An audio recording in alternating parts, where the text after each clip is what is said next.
and Springwood High School. Well, good morning. It's a fantastic morning. Great to be here. You know, a lot of things are going on in high school sports and athletics that we talk about, and there's some issues out there, of course, but this is one of the things I feel like we're really doing right.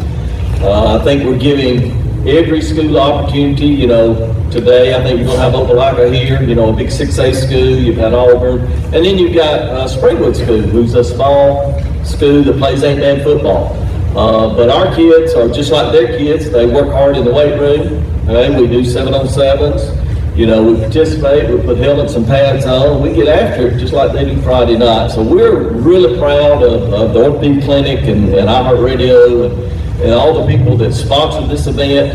We thank you for all the people that cover us, not only during this year, this event, but throughout the year. You know, we get great coverage from our local people that carry the sports on TV and radio and all across. So very, very proud to represent Springwood. We have a lot of good things going on there at Springwood. Just came out this week. We are the 13th. I think they listed 15 top private schools in Alabama, and Springwood was number 13. So we're proud of that. You know, not only are we providing quality education, a lot of things went into that. You know, we are producing successful graduates that are well-rounded, and playing athletics is a big part of that. So talk a little bit about our football team. This is my 4th year being involved in that, and very proud. It's been a blessing to me to lead this program. It's kind of been refreshing for me as I'm getting kind of in the twilight of my career to be able to, you know, give my knowledge to assistant coaches and to our players and just to be around them. So it's really been a blessing. We've been real successful in the 4 years that I've been involved. This is going into the 4th year. In 3 years, we played for our state championship twice and came up short. And last year, we just had some mishaps and weren't able to seal the deal and get back. But that's our goal this year, is to get back and play for a championship. The 8-man game is growing. When we first decided to make that move, we had to get out and hunt teams to play. We went over to Georgia and played some public schools over there. We were just really struggling to find people to play. And now in the AISA, we added 2 teams last year that moved down to 8-man football, and we added a couple this year. So we have a full schedule of just AISA teams here in Alabama that we're playing. So I don't know if it's going to continue to grow, but it does give our kids a great opportunity to play the game that we all love. With that being said, we have our region schedules. Every game is a region, so every game is very important to us going into it. We're kind of at a lull with some players, and that's one of the reasons we play 8-man football, because we don't have a lot of, especially linemen involved.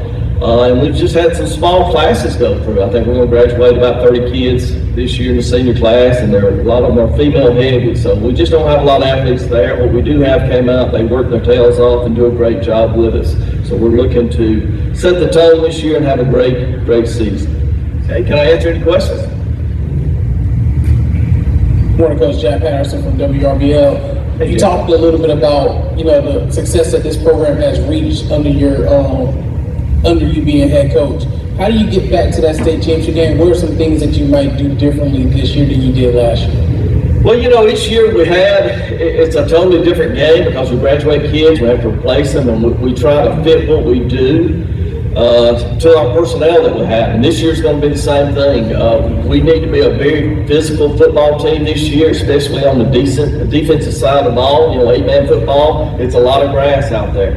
I mean, and every team that we play, they'll have 2 or 3 athletes. Now, that's what 8-man football is not shy about. Everybody's got a couple of guys that can run and fly, and they put them in space, and it's very, very hard to defend. So that's what we're going to concentrate a lot on. We're going to control the clock. We're going to ground the ball out. We're going to be, I think one of our benefits is going to be our linemen. They're going to be one of our big pluses, and we have some backs that can really tote the ball. So we're going to try to be a physical team that run and play good defense this year.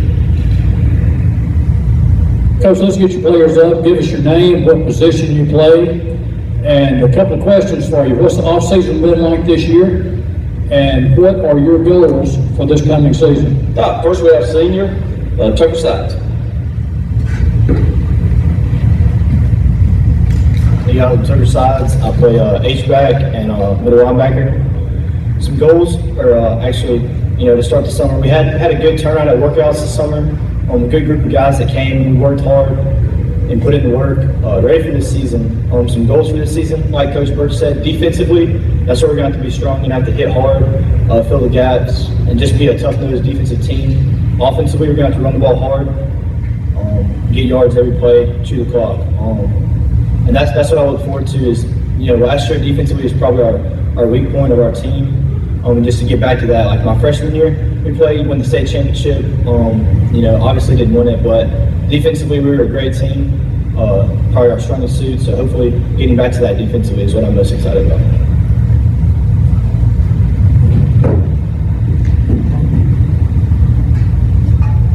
My name is Remington Gauntt. I play tight end and linebacker.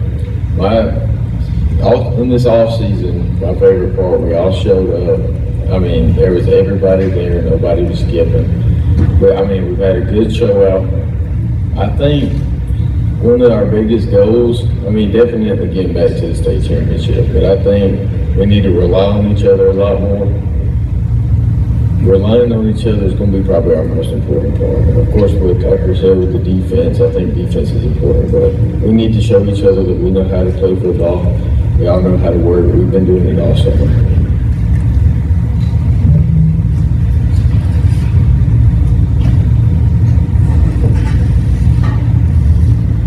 Adam Baltes, and I play quarterback and linebacker. I think the offseason's been pretty good for us. Everybody, like Remington said, has been showing up and putting in the work. And we've got some younger guys that are going to step up and help us out, getting reps in and stuff. And we're going to be really good. And our goals are obviously for a state championship. We want to get back to that standard that we have, but we need to have more reliance on each other, like Remy said, and it's going to be a good year.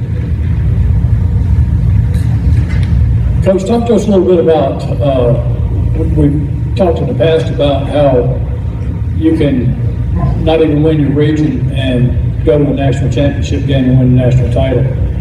How different is it for playing for the state title and playing for the national title?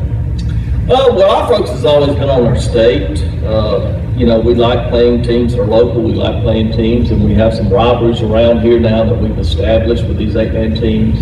So we really like doing that more so. We've never went down and participated in the national championship tournament because it does conflict with the same playing dates as the second round or third round of our playoffs, and we hope to contend every year. So that's our focus on that. Like these guys have said, we've had a great turnout this summer. They really have dedicated themselves. Sometimes I get ready to leave 5 or 6 o'clock. My work day is done, and there's still kids down there on the field throwing the ball around and doing some drills and working on their own. And we haven't had that in a long time. Since I've been there, they haven't had that. So this group's special. This group's going to be very, very fun to coach and just be around. They do, like they said, they love each other. They're teammates. They're going to go to war and fight with each other and have each other's back. And I think that's going to be the biggest part of why, besides having a physical identity, that we're going to be successful this year because of the bonds that they've been together. And guys, that's what's important with football. I'm an old guy and I'm coaching, to hopefully give back. And that's something that football gives you and playing athletics gives you that you don't get anywhere else. These guys will be friends the rest of their lives. They can call each other and they can, rely on each other's advice and things like that, like we all have, because they played the game together and they went through together. So this is a very special bunch. Very excited to coach them. I think we're going to have a great year. Coach, you expanded on this a little bit earlier. Okay. You expanded on this a little bit earlier, but now with the AISA now having enough teams to fill the full schedule, what has it been like, being able to not have to travel as far to complete a full schedule and being able to... Now, I didn't say we were going to travel far. We get to go to Escandia, I believe, one day, or I think we get to go to Snook, which is in Mobile. So that's going to be... But you get to keep it in state. It's in state. You get to keep it in state, but, it has been a relief because every year you're just fighting. You're just trying to find games so your kids can produce. So it has been great. I hate for some of these schools that are losing enrollment and have dropped down, with kids participating in the game. but it did help us, and it's very competitive. We're going to find out, and it's going to be a great little league for us in the AISA to have 10 teams, competing for a championship. Coach, guys, thank you very much. Good luck in the coming season. Springwood School. Thank you for having us.